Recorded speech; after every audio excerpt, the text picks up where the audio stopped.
Assalamualaikum warahmatullahi wabarakatuh.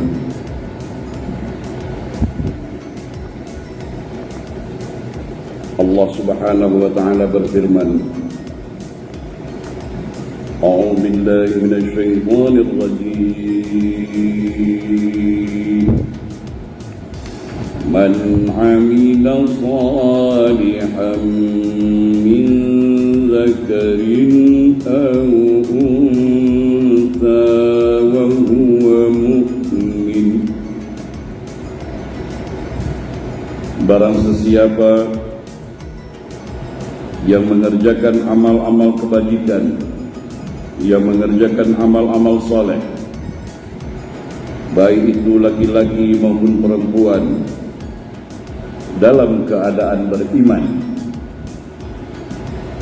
falanuhyiyannahu hayatan thayyibah, maka sesungguhnya akan kami, yakni Allah, berikan kepadanya hayatan thayyibah, kehidupan yang baik. وَلَنُعْزِيَنَّهُمْ أَجْرَهُمْ بِأَحْسَنِ مَا كَانُوا يَعْمَلُونَ.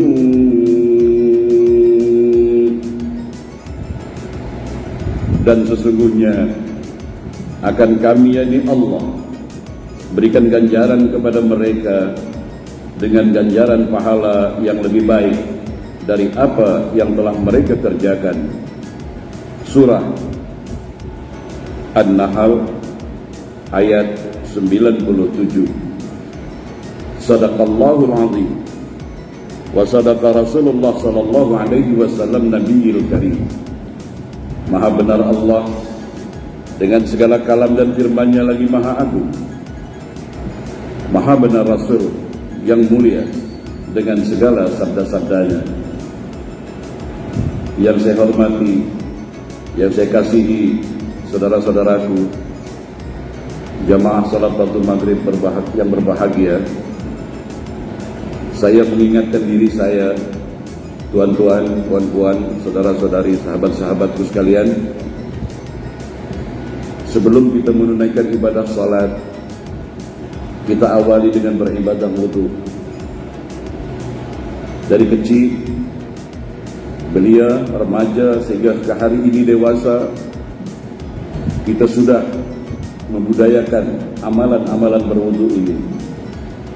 Namun saya mengingatkan diri saya, tuan-tuan dan puan-puan yang dirahmati Allah sekalian, kebanyakan kita hanya berpikir berwudu itu hanya setakat membersihkan, Namun ingat, nilai-nilai berwudu itu bukan setakat hanya membersihkan, tapi matlamatnya, tujuannya adalah bersuci, taharah, bersuci.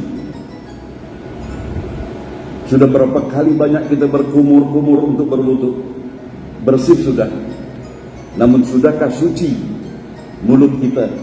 Sudahkah suci yang kita gerakkan dari lidah kita? Sudahkah suci ucapan-ucapan kita? Ini mari kita introspeksi, kita bermuhasabah. Kita selalu memperbincangkan tentang mustakmal, wudu ini airnya mustakmal atau tidak. Tapi nilai-nilai esensi, matlamat didikan berwudu tadi, terkadang kita belum kita perhatikan. Kemudian kita cuci tangan kita, bukan setakat membersihkan. Ayo, mari kita sucikan tangan kita dari perbuatan-perbuatan yang mendatangkan murka Allah. Tangan ini boleh disimbolkan sebagai power, sebagai kekuasaan. Jangan berbuat zalim ketika Anda ada kuasa. Sucikan itu. Jangan Anda berbuat zalim dengan sign untuk corruption misalnya, untuk menipu misalnya, atau berbuat zalim, ya. Karena kita ada kuasa, kita buang kerja orang itu dengan sign kita misalnya. Maaf ya, mari kita bukan setakat membersihkan, tapi kita sucikan. Kita juga sudah membersihkan muka kita, Ukuran fikih kita 3 kali. Juga mari kita sucikan wajah kita. Bagaimana menyucikan wajah kita, tuan-tuan dan puan-puan? Pandanglah orang itu dengan cinta dan kasih sayang. Pandanglah orang itu dengan kemesraan. Jangan memandang dengan sombong. Jangan memandang dengan mengejek dan lain sebagainya. Maaf, kita selalu mengkaji-kaji tentang Dajjal yang bermata satu. Dajjal yang bermata satu. Saya minta maaf, ya. Orang yang bermata satu ini simbolik. Apa maknanya? Kalau tuan-tuan memandang sebelah mata, penat, jerih payah istri Anda dalam rumah, Anda pandang sebelah mata, tidak Anda hargai. Maaf. Berperangai apa kita? Berperangai apa kita? Puan-puan, betukus lumus suami kita bekerja, ingin membahagiakan keluarga, tapi si istri hanya memandang sebelah mata. Paham lah ya, saya tak sampai hati nak cakap. Ya. Artinya orang yang bermata satu itu, dia selalu meremehkan prestasi orang lain karena hasad, karena dengki, macam-macam. Ya. Kita mengkaji-kaji nanti akan datang Dajjal. Padahal Dajjal itu sudah ada hari-hari dalam kehidupan kita. Ya. Orang yang meremehkan, orang yang memandang dengan sebelah mata. Kemudian kita usap kepala kita sapu kepala kita. Kita selalu berbeda pahaman. Ada yang macam ini, ada yang diusap. Dari zaman Belanda sampai sekarang tak habis-habis itu. Padahal mari kita ambil esensinya. Bersihkan isi kepala otak kita ini. Bersihkan pemikiran kita ini. Jangan bersangka buruk, jangan berprasangka negatif. Itu simbolis kita membersihkan air wudhu agar apa yang di dalam akal pikiran kita menjadi suci. Ya. Kan ada yang begini saja songkoknya tak dibuka, gini-gini saja kan. Ada yang dibuka gini, itu gaduh terus ya. Wah itu tak sah, itu tak sah. Itu aja kaji kita. Padahal isi dalam kepala kita ini simbolis. Ya. Mari kita sucikan isi kepala kita. Tangan sampai ke siku itu pun juga. Tak sampai ke siku airnya, tak sampai siku airnya. Betul. Tapi mari yang saya katakan tadi, jangan tangan kita berbuat zalim, jangan tangan kita berbuat dosa. Kemudian kita membasuh kaki kita sampai ke tumit. Ini juga simbolik. Mari saudara-saudara, saya mengajak diri saya, tuan-tuan dan puan-puan yang dirahmati Allah sekalian, langkahkan kaki kita ya, dengan langkah yang suci, dengan langkah yang tulus, dengan langkah perjuangan yang indah. Dan juga jangan kita menendang. Kita mungkin tidak menendang fisik orang, kita mungkin tidak menginjak-injak badan tubuh orang, tapi jangan kita tendang, jangan kita pijak-pijak marwah orang, jangan kita tendang harga diri orang, jangan kita pijak-pijak harga diri orang. Apa artinya kalau itu semua bersih? Yang saya awali tadi dari berwudu tadi sampai ke kaki, tetapi esensi daripada tujuan nilai-nilai pendidikan wudu tadi belum kita perhatikan. Saudara-saudari, tuan-tuan dan puan-puan, saudara-saudaraku yang dirahmati Allah, pada kesempatan senja yang indah ini, saya mengutip firman Allah tadi, man amila salihan, barang siapa yang beramal soleh. Nah ini juga, beramal soleh itu bukan dalam masjid tak balik-balik. Rupanya karena tak balik-balik, karena tak ada kerja rupanya, pemalas. Bukan amal soleh itu tak berganjak dari hamparan sejadah, berjam-jam di hamparan sejadah. Bukan amal soleh itu aja setakat umat kami macam marah pekat. Minta maaf ya. Amal soleh itu bukan setakat puasa-puasa sunat. Bukan. Amal itu perbuatan. Amal itu action, kerja soleh yang berkualiti. Barang siapa yang melakukan kerja-kerja yang berkualiti dalam hidupnya, sebagai kerani berkualiti, sebagai driver berkualiti, sebagai saya inilah misalnya sebagai ustadz berkualiti, sebagai imam berkualiti, apa saja kerja-kerja kita yang berkualiti, itu amal soleh, amal-amal kebajikan. Dan saya minta maaf saudara-saudaraku sekalian, saya sering berulang kali mengatakan, mula-mula Nabi kita Muhammad sallallahu alaihi wasallam mendapat tugasan yang suci dan mulia, mendapat tauliyah untuk menjadi nabi dan rasul.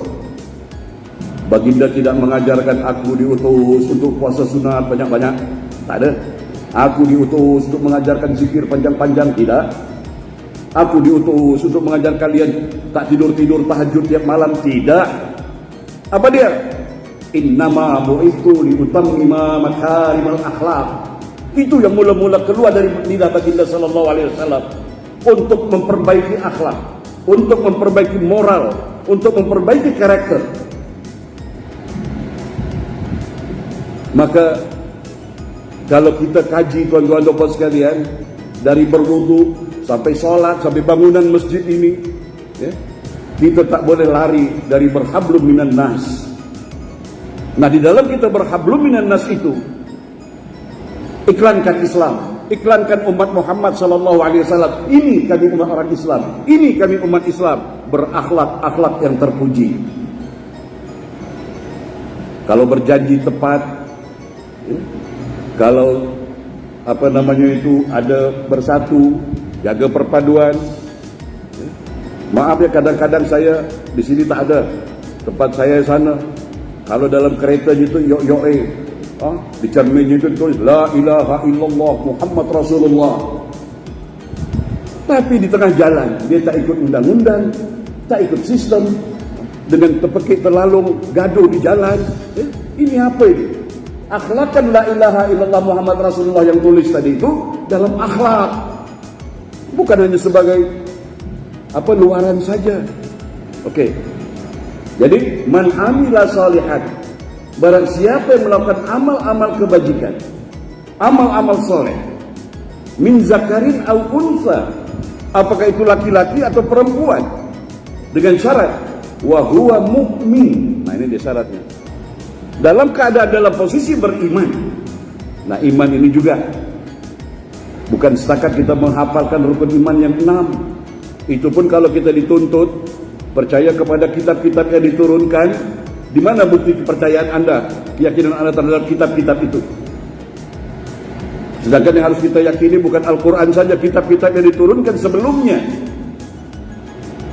Kalau kita kaji tuan-tuan, orang yang beragama selain Islam, mereka punya kitab. Cara kita mengimani kitab mereka itu, kita hidup toleran, saling menghargai, saling menghormati, jangan mengkafir-kafirkan, jangan mengklaim mereka masuk neraka. Mereka juga punya kitab. Cara kita mengimani, percaya dengan kitab mereka, kita hidup bertoleransi, kita hidup bekerja sama, tidak saling mencaci, tidak saling mencela. Itu kita mengimani. Oh, banyak kalau kita uraikan itu. Saya selalu mengkaji, ya, usahakan buktikan esensi daripada amalan-amalan yang terkeluar dari lidah kita, dari gerak-gerik perbuatan kita, harus diterjemahkan, harus diimplementasikan dalam akhlak. Jadi syaratnya harus beriman. Siapa orang beriman itu? Saya sudah katakan Sabtu lepas, selalu kita dengar, oh, tidak beriman kamu sebelum kamu mencintai orang lain sebagaimana kamu mencintai dirimu sendiri. Artinya, walaupun kita mengamalkan ibadah-ibadah ritual, tapi kita penuh benci dengan orang lain, kita tidak mencintai orang lain seperti mencintai diri sendiri, la yu'min, belum beriman. Tidak beriman kamu kalau kamu tidur nyenyak, tetanggamu lapar, karena kenapa? Karena lapar. Ya. Ini juga hidup peduli, dikolaborasikan, diperluaskan, tuan-tuan. Jangan setakat berhenti di situ. Kalau kita tidur nyenyak, jiran kita tak makan, ya, kita tidak beriman. Termasuk tidak beriman kita, ya, saya minta maaf, ya, termasuk tidak beriman kita, parking kereta kita menyakiti orang. Paham? Jawatan kuasa masjid berulang-ulang, ya, diumumkan kereta nombor sekian misalnya, ya, tolong alihkan. Nah, sementara kita merengek-rengek minta pahala dalam masjid, tapi kereta kita mengganggu orang lain, ya, paham, ya? Tidak beriman kamu, ya. Banyaklah ya, banyak la yu'min, dia buruk dengan tetangga, perangannya jahat dengan tetangga, tidak beriman, tidak beriman, tidak beriman. Jadi agama ini tuan-tuan dan puan sekalian harus membuahkan ajaran-ajaran kemanusiaan. Harus tercermin dalam sifat-sifat mulia kemanusiaan. Jadi barang siapa yang melakukan amal kebajikan, apakah laki-laki atau perempuan, syaratnya dia beriman, Masya Allah, Allah berjanji, falanuhyiyannahu hayatan thayyibah, akan diberi kehidupan yang baik. Hayatan thayyibah, kebaikan yang baik itu macam mana?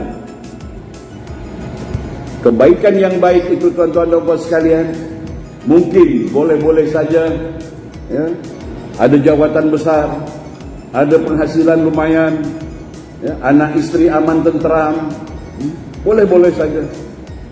Tapi kehidupan hayatan thayyibah yang lebih luas lagi, saudara-saudaraku sekalian, bukan saja kita berusaha hayat kehidupan dekat dunia ini saja, tapi juga kita harus membuat perancangan bahwa habis kehidupan di dunia ini ada kehidupan yang lebih kekal abadi. Apakah kita sudah confirm kita hidup kita dekat dunia sudah hayatan thayyibah? Apakah nanti di akhirat terus hayatan thayyibah? Saudara-saudara yang dirahmati Allah, memang kehidupan ini kita jalani merupakan sebuah misteri, yang banyak perkara-perkara yang terjadi itu silih berganti. Oleh karenanya di dalam kita menikmati liku-liku kehidupan diperlukan rasa sabar, diperlukan rasa ikhlas, diperlukan rasa semangat yang kuat, diperlukan rasa agar kita dapat bangkit dalam menghadapi berbagai-bagai cabaran kehidupan. Bercakap tentang kehidupan, saudara-saudara sekalian, kita pernah tengok di hospital, kita pernah tengok orang yang melahirkan, maka kita harus melihat, ada tak bayi yang lahir tadi nangis atau tertawa? Nangis atau tertawa? Nangis. Apapun bangsa dia, sama kan nangisnya kan? Sama. Ya. Bayi orang Jawa nangisnya, wah, ya. Takkanlah. Tak ada kan? Ya.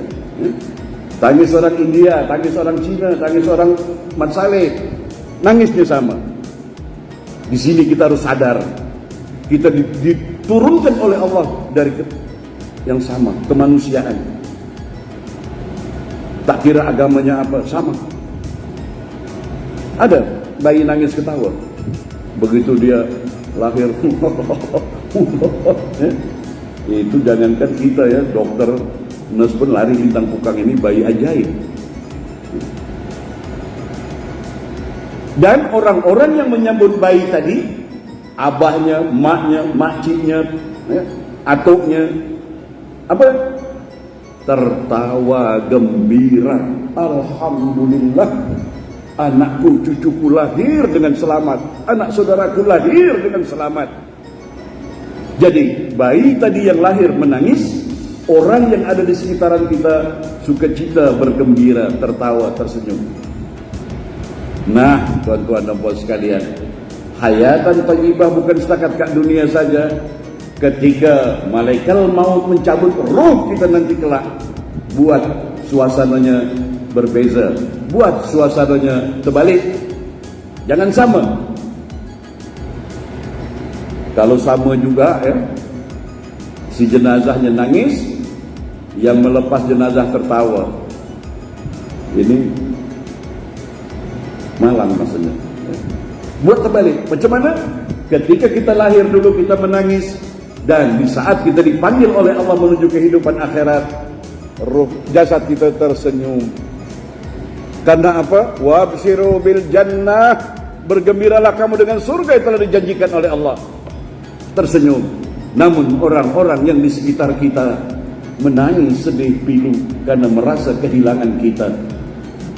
Paham ya? Jadi buat suasananya jangan sama. Macam mana kita lahir dulu, kita menangis, orang yang di sekitaran kita ikut sukacita bergembira, dan ketika kita kembali kelak, kita yang tersenyum, kita yang tertawa gembira sukacita, orang yang melepaskan kita yang duka cita, sedih dan menangis. Saudara-saudaraku sekalian, inilah orang yang disebut dengan husnul khatimah.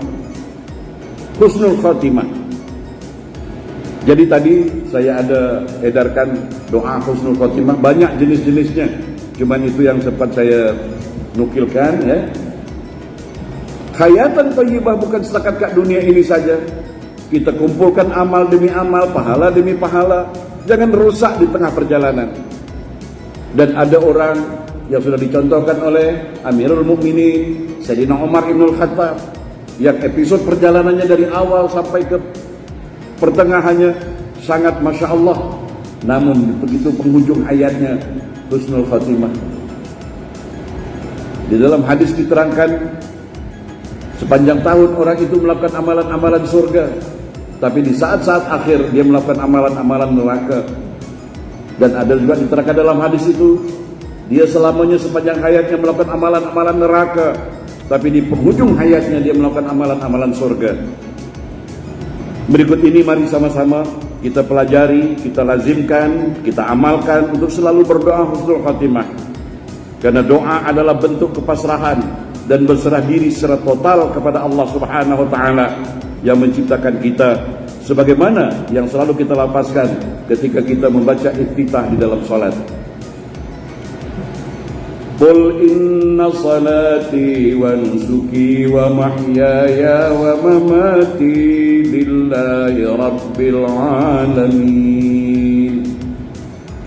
Katakanlah, sesungguhnya salatku, inna salati wa nusuki, ibadahku, wa mahyaya wa mamati, hidupku, wa mahyaya wa mamati, dan matiku.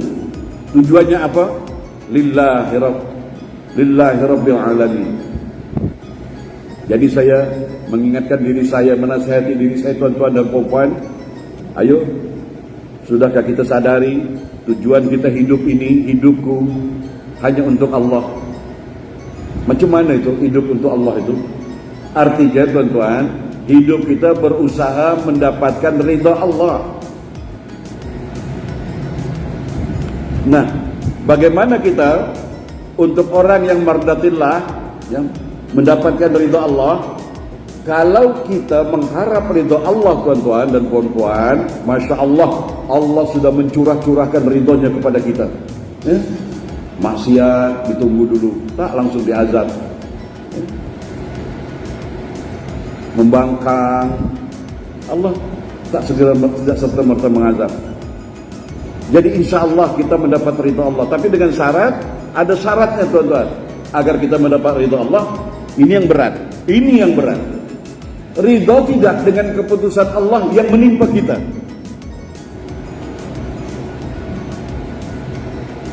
Saya ulangi, ridha ketidak kita dengan keputusan Allah terhadap diri kita yang terjadi pada diri kita. Saya ambil contoh, ya. Kita sudah betul-betul lumus, ingin hidup orang kaya lah, menjadi kaya lah misalnya, tetapi tetap miskin. Kemiskinannya itu keputusan Allah. Ridha tidak kita sebagai menjadi orang miskin? Ridha tidak. Kita sudah berusaha menjaga kesehatan, menjaga makan, menjaga minum, tapi ditimpa penyakit juga kita. Ridha tidak? Ini keputusan Allah, kita sedang sakit. Nah, ini yang berat. Merasa ridha dengan keputusan yang Allah berikan kepada kita. Ini yang berat. Jadi buatlah Allah dalam Al-Quran, radhiyallahu anhum wa radu'an. Jadi saling ridha, Allah ridha kepada mereka, mereka ridha juga kepada Allah. Jadi kalau saya boleh terjemahkan dengan bahasa mudah, ya, berusahalah kita menggembirakan Allah, membuat Allah senang, membuat Allah sukacita Bagaimana? Memang dengan ritual kita melaksanakan perintah Allah, tetapi juga ibadah sosial itu dapat menyenangkan Allah. Pernah kan kalau kita baca sejarah Nabi Allah Musa alaihissalam, Nabi Allah Musa alaihissalam berkata, ya Tuhanku, di mana aku harus dekat mendapat ridhamu, mendapat kasih sayangmu? Maka Allah berfirman kepada Nabi Musa, kunjungi orang-orang miskin, kunjungi orang-orang sakit. Ada juga dalam hadis Rasulullah sallallahu alaihi wasallam, dalam hadis qudsi Allah berseru kepada umat sekelompok manusia, wahai manusia, aku sakit, tapi mengapa engkau tidak obati aku? Maka kelompok manusia tadi menjawab, engkau Allah Rabbul Alamin. Macam mana kami nak memberikan engkau, menolong kau, mengobati engkau yang sedang sakit? Allah menjawab, di sana banyak hamba-hambaku yang memerlukan pertolongan karena sakit. Tolong dia. Kalau kalian menolong dia, orang-orang yang sakit itu, engkau telah mengobati aku. Aku telanjang tanpa pakaian, aku lapar, kata Allah, tapi mengapa kalian tidak memberi aku pakaian, tidak memberi aku makan? Maka sekelompok manusia tadi menjawab, bagaimana mungkin ya Allah, engkau Tuhan semesta alam, tidak berpakaian, tidak makan. Benar, kata Allah, tapi di sana ada kelompokku yang kelaparan, miskin, ya? Tetapi engkau tidak peduli. Kalau engkau peduli, engkau telah menggembirakan aku. Jadi tuan-tuan,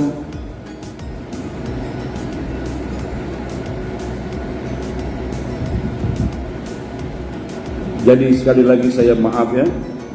Jadi mari kita selalu mencari ridha Allah dan ridha dengan apa yang Allah putuskan dalam diri kita, dalam keadaan diri kita. Nah, agar Allah ridha, kita juga harus ridha, dan juga kita harus menggembirakan Allah, membuat Allah sukacita dengan menjaga, menghormati ciptaannya, makhluknya, bukan manusia saja, makhluk ciptaannya. Ya, saya ambil contoh. Maaf ya saya sebut nama, saya minta maaf. Cik Haizat. Ini produk beliau, ini karya beliau, ini air beliau yang menciptakan. Ya, agar saya membuat beliau ridha, agar saya membuat beliau suka dengan saya, ya, tidak cukup saya sembah-sembah begitu. Ya, saya harus menghargai ciptaan beliau ini, karya beliau air ini. Saya harus jaga, saya harus promosikan, ya, saya harus banggakan. Ya. Gembira tak? Jujur aja, kalau saya buat begitu, suka kan? Ya. Tapi walaupun macam mana, thank you, syukran, cium tangan, ya. Tetapi yang ini produk karya beliau, saya lecehkan, saya remehkan, ya, saya hina. Kecewa tak? Kecewa, ya? Paham ya? Nah, jadi agar Allah ridha dengan kita, maaf, bukan sesama manusia saja, anjing sekalipun ciptaan Allah yang kita anggap hina, gembirakan, jangan zalim dengan anjing itu, karena anjing itu ciptaan Allah. Sampai di sini paham tak? Paham tak? Kalau tak paham saya nak cakap Jawa. Paham ya? Jadi cara kita menggembirakan Allah, Allah ridha dengan kita, ya, ridhakan Allah dengan menjalin hubungan yang sebaik-baiknya kepada setiap makhluk, bukan manusia ya, makhluk. Sampai kat rumah buat tuan-tuan, kalau ada apa namanya itu lipas, apa lipas ya? Paham ya lipas ya? Coro kata orang Jawa, ya, lipas. Ya.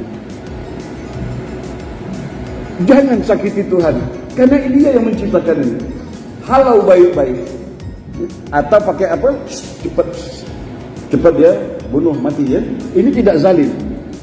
Tapi kalau menyakiti Allah, tangkap ini lipas. Hei, 2 hari aku intai kau, baru hari ini dapat. Kita pegang lipas ini, kita cabut satu-satu. Menderita dia. Hah? Ini zalim ya.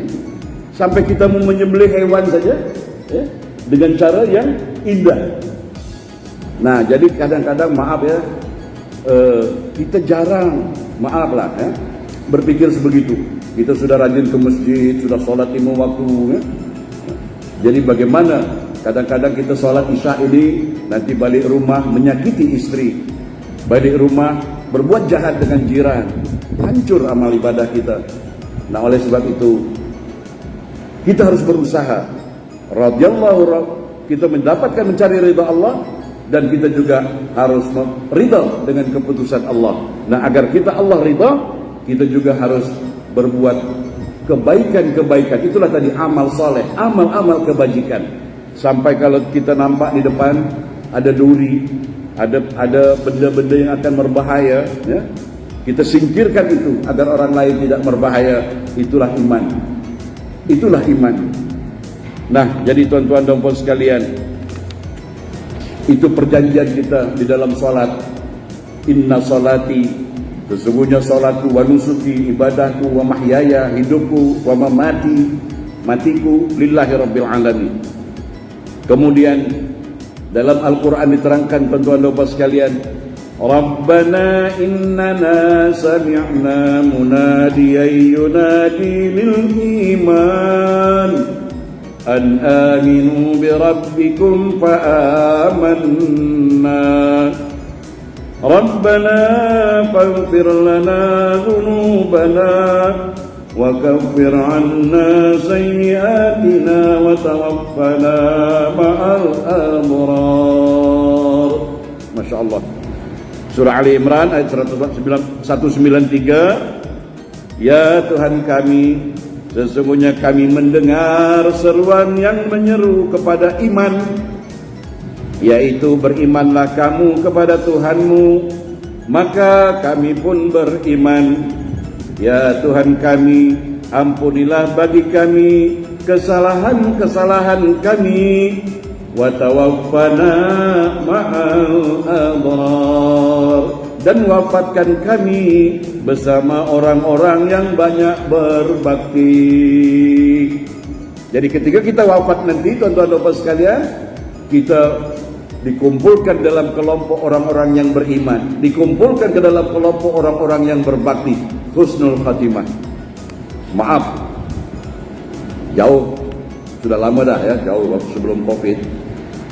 Saya pernah, dulu masih ada stesen kereta api dari Tanjung Pagar nak pergi KL, naik kereta api malam, ya. Oh, saya kononnya lah ambil itu space satu bilik supaya boleh tidur. Tapi ternyata dalam bilik itu dua orang, ya. Kita tak kenal orang ini, ya. Kalau kita mau jujur, tuan-tuan, kita tak selesa malam itu, ya. Ada bimbang, ada risau, orang ini siapa, kan gitu, ya. Baru satu malam dalam bilik kereta api, ya, dengan orang yang tidak kita kenal. Bayangkan, tuan-tuan, dalam alam kubur. Bayangkan dalam alam kubur, siapa teman kita nanti? Apakah orang-orang jahat? Apakah orang-orang yang beriman? Wa tawaffana ma'al abrar, wafatkan kami ya Allah dengan bersama orang-orang yang abrar, orang yang berbakti. Jadi doa husnul khatimah tadi banyak, ya. Ini juga termasuk doa husnul khatimah agar kita hidup, ya, agar kita wafat kelak diwafatkan bersama orang-orang yang ma'al abrar, bersama orang-orang yang baik. Surat Ali Imran ayat 193. Kemudian yang ini sudah populer, ya. Wa minhum may yaqulu rabbana atina fid dunya hasanah wa fil akhirati hasanah wa qina adzabannar. Nah, kalau ini kita hafal semua nih doa sapu jagat, ya. Sampai kalau kita pergi tawaf di umrah haji pun, kalau kita tak hafal doa-doa yang lain, cukup baca ini pun. Rabbana atina fid dunya hasanah wa fil akhirati hasanah wa qina adzabannar. Ya, sah. Itu doa sapu jagat. Menyeluruh bahagia dunia, kehidupan baik di dunia, di akhirat, dan selamat dari api neraka. Cuman ada kelakar sedikit. Dia pergi umrah, bininya 2, dibawa semua. Dia sudah ikut kelas haji dan umrah. Nanti sampai kat sana jangan bergaduh, jangan bertengkar. Kebetulan istrinya yang satu namanya Hasanah, yang satu namanya Aminah. Jadi si suami tadi ingat pesan Ustaz, baca Rabbana atina fid dunya hasanah wa fil akhirati hasanah wa qina adzabannar. Berjalan sama 2 orang istrinya tadi. Si namanya Hasanah suka cerita, alhamdulillah untuk nasib aku, nama aku disebut-sebut dekat Ka'bah, kata waktu apa. Si Aminah jealous, komplain dia, "Bang, kenapa Hasanah selalu kau sebut, namaku tak kau sebut?" Dia ingat pesan Ustaz, jangan gaduh. Oke. Rabbana atina aminah wa fil akhirati aminah. Nah, selesai urusannya. Nah, jadi tuan-tuan dan puan sekalian, ini juga doa husnul khatimah. Kemudian saudara-saudaraku sekalian, Fatiris samawati wal ard anta waliyyi fid dunya wal akhirah tawaffani muslima wa alhiqni bis salihin. Ini surat Yusuf ayat 101. Ya Allah, Tuhan pencipta langit dan bumi, Engkaulah pelindungku di dunia dan di akhirat. Ingat ini, bagus ini. Engkaulah pelindungku di dunia dan di akhirat. Wafatkanlah aku dalam keadaan berserah diri, dan gabungkanlah aku dengan orang-orang yang soleh. Jadi tuan-tuan dan puan sekalian, yang saya bagikan nota tadi ya, sedikit ada masa sedikit lagi.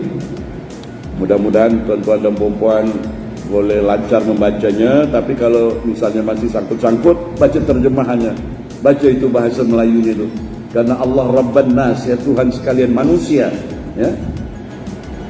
Allahumma inna zalamna anfusana zulman katsiran kabira wa la yaghfiru dzunuba illa anta faghfir lana maghfiratan min indik warhamna innaka antal ghafurur rahim.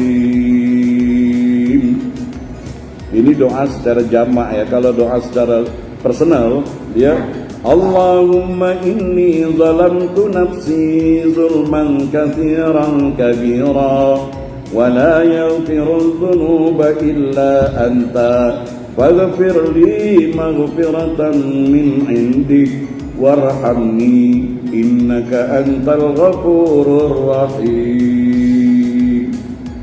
Intinya doa ini tuan-tuan, kita minta ampun dari perbuatan zalim, ya.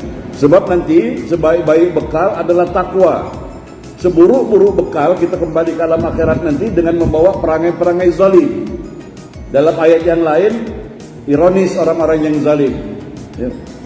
Wa ma lidh-dhalimina min ansar. Ya. Orang-orang yang zalim nanti di akhirat nanti tak ada satupun yang menolongnya. Maka berhati-hati kita dalam hidup ini, jangan sekali-kali kita berbuat zalim. Zalim terhadap diri sendiri, zalim terhadap istri, zalim terhadap suami, zalim terhadap jiran, zalim terhadap sesama, zalim terhadap makhluk-makhluk Allah. Jangan. Karena orang yang berbuat zalim tidak ada satupun penolong. Nah, maka kita apabila kita pernah melakukan kezaliman, baik yang kita sadari ataupun tidak kita sadari, kita mohon ampun. Wala yaghfiruz dzunuba illa anta, dan tidak ada yang dapat mengampuni dosa-dosa kecuali Engkau ya Allah. Faghfir lana maghfiratan min indik, maka ampunilah kami dengan ampunan yang datang dari sisimu. Warhamna innaka antal ghafurur rahim, ya. Kemudian yang kedua ini sudah lazim, Allahumma khtim lana bil Islam wa khtim lana bil iman wa khtim lana bi husnil khatimah, ya. Dan yang ketiga ini juga baca baik-baik, ini yang berkenaan dengan keperluan hidup kat dunia, berkenaan dengan soal agama kita kat dunia, ke akhirat, ya. Allahumma aslih li dini alladhi huwa ismatu amri waslih li dunyaya allati fiha ma'ashi waslih li akhirati allati fiha ma'adi waj'alil hayata ziyadatan li fi kulli khair waj'alil mauta rahatan li min kulli syarr, ya. Kemudian yang terakhir sekali, Allahumma ahsin aqibatana fil umuri kulliha wajirna min khairid dunya wa azabil akhirah. Nah tuan-tuan, ini dulu yang dapat saya sampaikan, semoga ada manfaatnya. Dan saya mengingatkan saudara-saudaraku, jangan habiskan malam ini dengan mengukir mimpi, tetapi berazamlah ketika kita tidak hendak tidur nanti, mohon ya Allah, bangunkan aku walaupun setengah jam, walaupun 10 menit. Aku ingin bertahajud, aku ingin bermunajat, mengadu kepadamu, mengadukan persoalan hidupku dunia dan akhirat, dan memohon ampun. Jadi usahakan setiap malam walaupun cuma 2 rakaat, 1 rakaat witir, doa sekejap, ya, karena malam di penghujung malam Allah menunggu-nunggu kita untuk siapa hamba-hambaku yang bermunajat kepadaku. Terima kasih di atas segala perhatiannya. Mohon maaf kalau ada kesilapan dan kekurangan. Aku lu qauli hadza fastaghfirullahal azim li wa lakum. Wabillahi taufiq wal hidayah. Wassalamualaikum warahmatullahi wabarakatuh.